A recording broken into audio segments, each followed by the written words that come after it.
TGIF, it's absolutely 1,000% the truth. Rebecca Weber, director of Jerusalem Mill, and Tom Kolick, who's a retired engineer, a volunteer here, who is also a blacksmith. Tom will talk to you in just a couple seconds.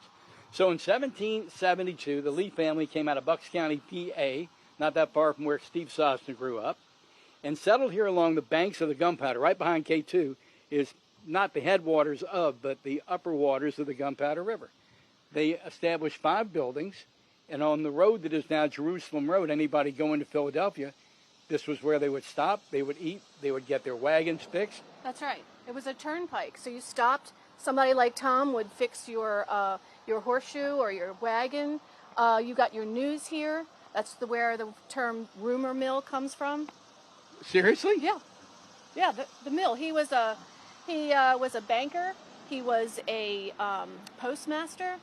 You could get something to eat here. So the term rumor mill happened at places like this where there were mills. That's where you got your news. And where people would sit around and exchange thoughts of the day. Right. But here's what's most incredible about Jerusalem Mill. 40 years ago, the neighborhood got together and said, we're going to save this. Yes, 40 years ago. When I was a kid, this building was completely boarded up. The back was all blown out. There was a fencing around it.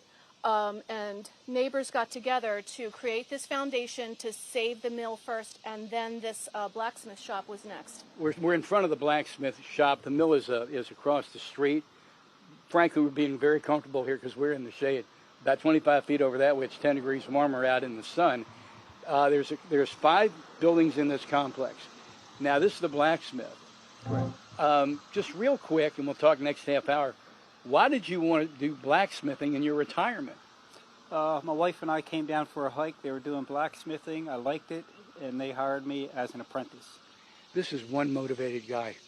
That's right. He is one motivated. We're lucky to have him. A former engineer. And coming up next half hour, we're going to go inside the blacksmith shop. Okay. And we'll talk a little bit more. But this is really a cool area to bring the family to. It's all you got to do is frankly in your maps. Put Jerusalem Mill and you'll get right here. Sunday night, what time? 6 p.m.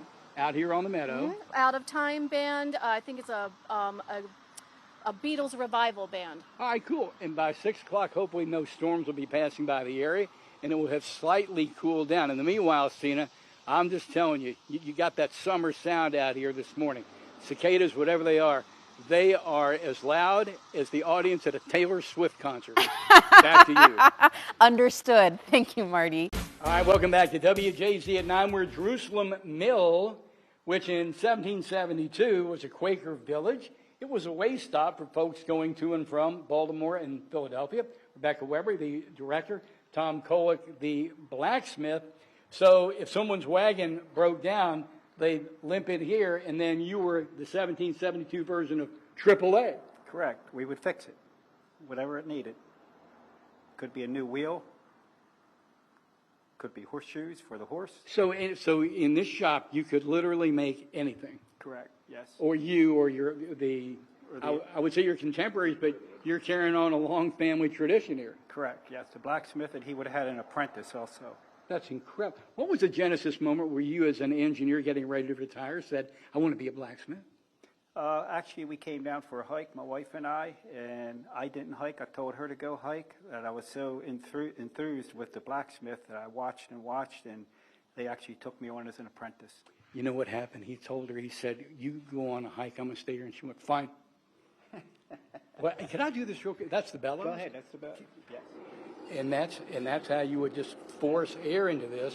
Gosh, the heat just exploded out of that. Right. That is crazy. Speaking of hiking, you can come here, you can do a picnic, you can hike. There is no admission. No, we have beautiful trails. And we have one that takes you right around the mill and back. It takes about 20 minutes. Wow, and the Gunpowder River is literally right behind K2. Just Google Jerusalem Mill. .org. Okay, JerusalemMill.org. You can find out all the things that you can do here. What are you going to be working on a little bit later? Or did you just light this fire and make a barbecue? I just finished a decorative item, a leaf with a hook on the end of it. Do you have it near? I just gave it to your cameraman. It is right there. You just made that? Yes. Oh, that is that is wild. So it would be a decorative hook. That's just a decorative item. So you pounded the metal down into the shape of the leaf. Correct. And how long did it take you to make that? Probably about an hour and a half. No kidding. Yep. Nothing happened quick, but it happened proper and it happened well. Correct. That is incredible. That really honestly is. Can I do something just real quick? Sure. I just got to do something. Go ahead. Here, I want you to grab this. I'm going to put this here. I'm going to grab this and I'm going to hit, then you're going to hit. We're going to do a 1772 version of Blue Man Group. I always wanted to be in Blue Man Group, and some tell me they had a version of that back in colonial times too. This area got Maryland on the map, and Maryland got the United States on the world map. Back to TVL. All right, Marty. Thank you.